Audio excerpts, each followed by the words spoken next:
யார் போதிக்கிறாங்க? ஆசிரியர். நல்ல ஆசிரியர், நல்ல ஆசான் போதிச்சு நடத்துவார். கர்த்தர் ஒரு டீச்சரை போல இருந்து கர்த்தர் நம்ம போதிப்பாராம். டீச்சர் என்ன பண்ணுவாங்க? ஒரு முறை சொல்லி கொடுப்பாங்க, 2 முறை சொல்லி கொடுப்பாங்க, 3 முறை சொல்லி கொடுப்பாங்க. அதனால தான் கர்த்தர் சபையில போதகர்களை வச்சிருக்கிறார். போதிக்கிற ஊழியம். கர்த்தர் போதித்து நான் உனக்கு போதிப்பேன். இரண்டாவது அடுத்து சொல்றார் ஆண்டவர், நீ நடக்க வேண்டிய வழியை உனக்கு காட்டுவேன். எந்த வழியில போறது தெரியலையே, முரட்டாட்டம் பண்ணலாம், சண்டை போடலாம், அவங்க சண்டை போட நானும் சண்டை போடலாம்.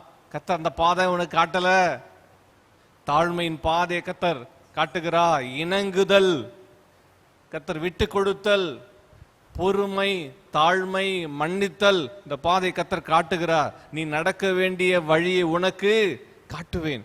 கர்த்தர் நான் எந்த பாதையில் நடக்குன்றத கர்த்தர் காட்டுவாராம். அதுக்கு அடுத்தது, உன்மேல் என் கண்ணை வைத்து உனக்கு ஆலோசனை சொல்லுவேன். ஆமே, போதிப்பார், நடத்துவார், அதுக்கடுத்தது ஆலோசனை சொல்லுவார். ஆமே, எல்லாம் சொல்லுங்க. போதிப்பார், நடத்துவார், ஆலோசனை சொல்லுவார். ஆமே, அவர் போதிக்கிறது மட்டும் இல்லை, அவர் நடத்தவும் செய்கிறாராம். நடத்தவும் செய்கிறது மட்டும் இல்லை, அவர் நல்ல ஆலோசனைகளை தருகிற கர்த்தர். நல்ல ஆலோசனைகளை கர்த்தர் கொடுப்பார்.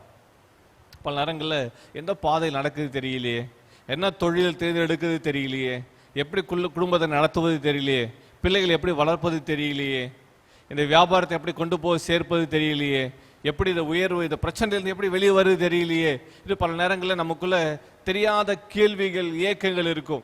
இல்லை சிக்கல் நடுவில் யார்ட்டையும் போய் கேட்க முடியாத சூழ்நிலைகள் இருக்கும். ஆனால் வேதம் அழகாய் சொல்லுகிறது, கர்த்தர் சொல்றாரு, நான் உனக்கு போதிப்பேம்மா.